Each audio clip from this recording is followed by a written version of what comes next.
जोरदार तालियों के साथ आदरणीय जी का स्वागत करती हूँ कि आप आए और अपना वक्तव्य रखें। डॉक्टर जोगिंदर सिंह राय जो कि भामसैट प्रदेश अध्यक्ष हैं जम्मू एंड कश्मीर के और पिछले 20 सालों से आदरणीय जी अम्बेडकराइट मिशन अपने पुरखों की विचारधारा को आगे बढ़ा रही हैं।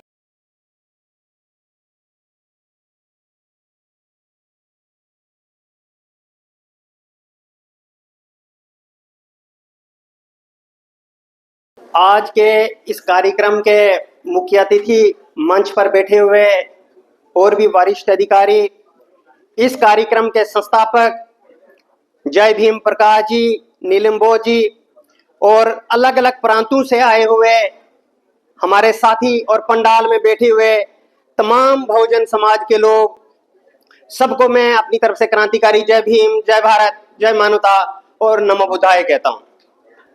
साथियों, मैं जम्मू कश्मीर के उस धरती से हूं जहां कनिष्क के दौर में चौथी बुद्धिस्ट काउंसिल हुई और उस बुद्धिस्ट काउंसिल की अध्यक्षता वासुमित्र ने की थी और उसके उप अध्यक्ष जो थे अश्वघोष घोष थे।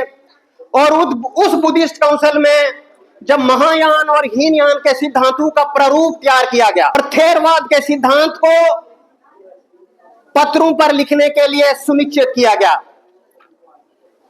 बाबा साहब अंबेडकर ने कहा था, हिंदू के रूप में पैदा हुआ हूं लेकिन हिंदू के रूप में मरूंगा नहीं, और इसीलिए उन्होंने बुद्ध धर्म को अपनाकर जाति व्यवस्था, छुआछूत, मनुवाद और ब्राह्मणवाद के खिलाफ एक संदेश दिया और पूरी दुनिया में अहिंसा और न्याय की शिक्षा दी और तर्क पर आधारित धम्म क्रांति की शुरुआत की। ये सिर्फ धम्म क्रांति नहीं थी, मानव मुक्ति और हमारे आत्मसम्मान का आंदोलन भी था। साथियों, बुद्ध धर्म की शिक्षाओं का जो आधार है वह समानता, स्वतंत्रता, प्रज्ञा, करुणा, शील और समाधि पर आधारित है, क्योंकि ऐसी कोई भी चीज इस दुनिया में मौजूद नहीं है। लेकिन दूसरी तरफ वो मनुवादी और व्यवस्था जो ये कहती है कि सृष्टि की रचना किसी ईश्वर ने की है, वही सर्वश्रेष्ठ, सर्वव्यापक और सर्वश्रेष्ठ है। लेकिन बुद्ध ने कहा व्यक्ति अपने अनुभव और तर्क पर ज्यादा जोर दे, इससे आपको कोई भी लाभ होने वाला नहीं है, क्योंकि इस सृष्टि का विकास हुआ है, अंधविश्वासी बनते हैं। इसलिए बुद्ध ने किसी भी परलौकिक व्यवस्था की बात नहीं की है। उन्होंने हम अपने आप को कभी भी ईश्वर का अवतार, किसी स्वर्ग का लालच और नर्क का आपको डर नहीं दिखाया, न ही मुक्तिदाता कहा, उन्होंने अपने आप को मार्गदाता कहा है। इसीलिए बुद्ध धर्म का जो केंद्र बिंदु है वो व्यक्ति है। एक मनुष्य का दूसरे मनुष्य के साथ अच्छे संबंध होने चाहिए। इसलिए जो हजारों सालों से रुद्रवादी परंपराएं हैं उनको तोड़कर ही हमारी मुक्ति होगी, इस पर हम लोगों को सबसे ज्यादा जोर देना है। इसलिए धर्म के तौर पर हमको करुणा, प्रज्ञा, शील और समाधि पर ज्यादा जोर देना होगा। अपने ज्ञान और अपने विचार से आप इस वास्तविकता की दुनिया को देख सकते हो और अपनी मैत्री भाव से एक मनुष्य जो है दूसरे मनुष्य के साथ अच्छा संबंध स्थापित कर सकता है और अपने दुखों से मुक्ति पा सकता है। यह केंद्र बिंदु है। और अपने शील और समाधि से आप लोग इस दुनिया में वरिष्ठता के उच्च कोटि पर पहुंचकर आप कीर्ति को स्थापित कर सकते हैं। इसीलिए लोग परेशान हैं, क्योंकि लोग धर्म से भी धर्म की तरह ही अपेक्षा करते हैं, चमत्कार पर आधारित है।